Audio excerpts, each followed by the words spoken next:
नमस्कार दोस्तों, मैं ममता राठौड़ जीके फॉर टेट पर आपका स्वागत करती हूँ। हमने ऋग्वैदिक सभ्यता को कंप्लीट कर लिया था। अब ऋग्वैदिक सभ्यता के कुछ महत्वपूर्ण क्वेश्चन जो कि लास्ट एग्जाम्स में रीट में और सीटेट में पूछे गए हैं, उन क्वेश्चंस को हम आज स्टडी करेंगे। ठीक है, तो जो पहला क्वेश्चन है उसी में हम पहला क्वेश्चन करते हैं। फर्स्ट है, उत्तर वैदिक काल में आर्य संस्कृति का केंद्रीय स्थल था। आंसर आप देख लीजिए, सप्त सैंधव प्रदेश, गंगा यमुना प्रदेश या मगध दक्कन। ठीक है, क्या पूछ रहा है? उत्तर वैदिक काल में। ये ऋग्वैदिक काल में या पूर्व वैदिक काल में नहीं पूछ रहा है, ये उत्तर वैदिक काल में पूछ रहा है। ध्यान दीजिएगा इस टॉपिक, इस बात पर। ये मेन इसमें वर्ड है, कीवर्ड है। उत्तर वैदिक काल में पूछ रहा है आर्य संस्कृति का केंद्रीय स्थल क्या था। तो उत्तर वैदिक काल में आर्य संस्कृति का केंद्र था गंगा यमुना प्रदेश। ठीक है, पूर्व वैदिक काल में सप्त सैंधव प्रदेश था। ठीक है, सप्त सैंधव प्रदेश था, लेकिन उत्तर वैदिक काल में इनका केंद्रीय स्थल जो था वो गंगा यमुना प्रदेश हो गया था। तो इसका सही आंसर होगा सेकंड, गंगा यमुना प्रदेश। फिर दूसरा क्वेश्चन है, निम्न में से कौन सा कथन असत्य है? तो असत्य कथन छांटना है हमें। वैदिक युगीन समाज में संस्कारों का ह्रास हो गया था। वसुधैव कुटुंबकम की भावना वैदिक संस्कृति की देन है। रामायण महाभारत की अपेक्षा लघु ग्रंथ है। भारतीय समाज में बड़े बुजुर्गों को परिवार का मुखिया माना जाता है। तो इसमें जो असत्य कथन है वो है फर्स्ट।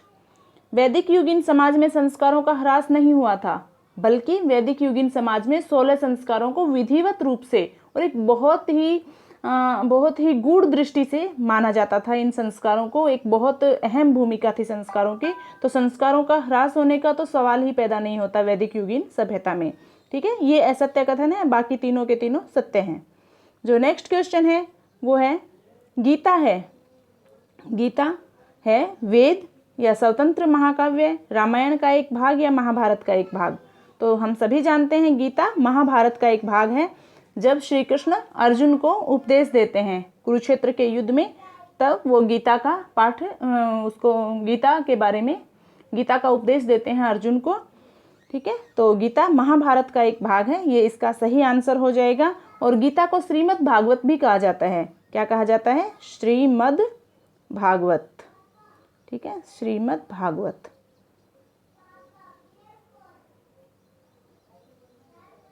ओके, गीता का दूसरा नाम जो है वो श्रीमद् भागवत भी है, और ये महाभारत का एक भाग है। इसमें गीता का उपदेश किसने किसको दिया था? श्री कृष्ण भगवान ने अर्जुन को दिया था। ठीक है, नेक्स्ट है क्वेश्चन, ऋग्वेद मूल रूप से निम्नलिखित में से किस भाषा में रचा गया है? तो ऋग्वेद जो है वो मूल रूप से ब्राह्मी में, पाली में, संस्कृत में या प्राकृत में, किस में रचा गया है? तो इसका आंसर होगा संस्कृत में। ऋग्वेद मूल रूप से संस्कृत में रचा गया है। दूसरा जो नेक्स्ट क्वेश्चन, निम्न में से किस भारतीय साहित्यिक धरोहर का अर्थ है गुरु के पास जाकर समीप बैठना, यानी गुरु के समीप बैठना? ये इस तरह से ही प्रिंट था, ये क्वेश्चन ऐसे का ऐसे था, एज इट इज आया हुआ था, तो मैंने एज इट इज इसको प्रिंट किया है। ठीक है, मतलब इसका मीनिंग यही होगा कि गुरु के पास जाकर बैठना या गुरु के समीप बैठना।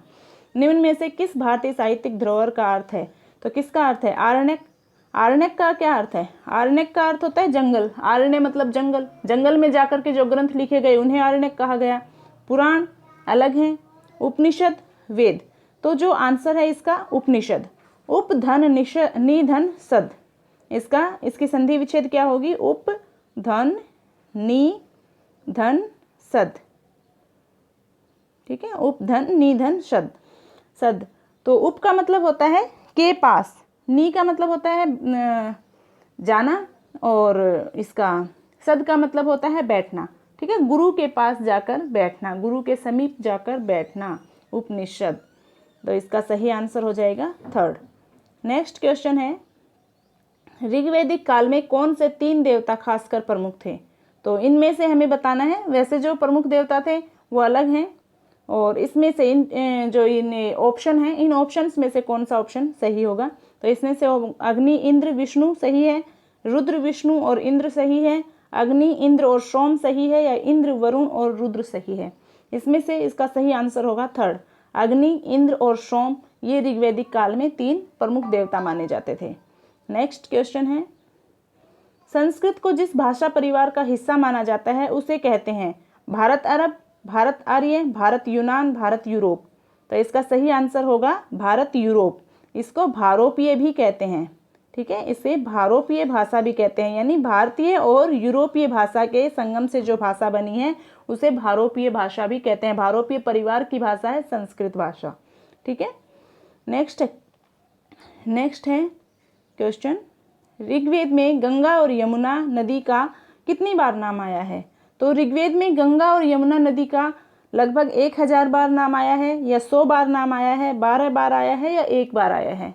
तो इन ऑप्शंस को देखते हुए जो सही आंसर होगा वो 1 होगा। लेकिन गंगा नदी का 1 बार नाम आता है और यमुना नदी का 3 बार नाम आता है ऋग्वैदिक काल में, ठीक है।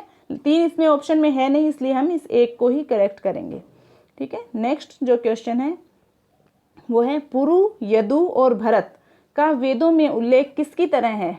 दस्यु की तरह, जन, यानी ये पुरु, यदु और भरत क्या थे ऋग्वेद में? ये वेदों में क्या माना गया है? इनको दस्यु माना गया है, जन माना गया है, राष्ट्र या राजन, क्या माना गया है? तो इसका सही आंसर होगा जन, जन माना गया है, ठीक है। 5 जन का उल्लेख भी मिलता है ऋग्वेद में। कौन कौन से? पुरु, यदु, अनु, तृत्सु और तुर्वसु, ठीक है। तुर्वसु करके 5 इनका पंच जनों के नाम से पंच जन एक थे, पंच जनों में ये 5 जन थे। भरत भी एक जन था। तो जन की तरह से ऋग्वेद में इसका उल्लेख है वेदों में, ठीक है। नेक्स्ट जो है क्वेश्चन, भरत लोगों का एक समूह था जिसका उल्लेख ऋग्वेद में मिलता है।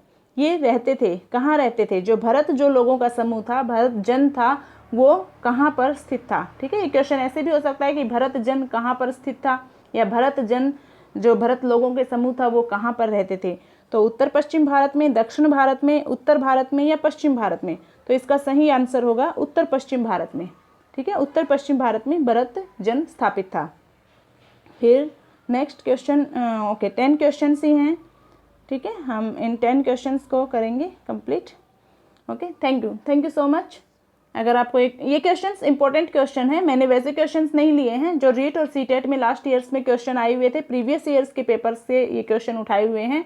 तो इन्हें आप ध्यान से देखिएगा क्योंकि पिछले क्वेश्चंस कई बार आ जाते हैं, ठीक है। Okay, thank you so much.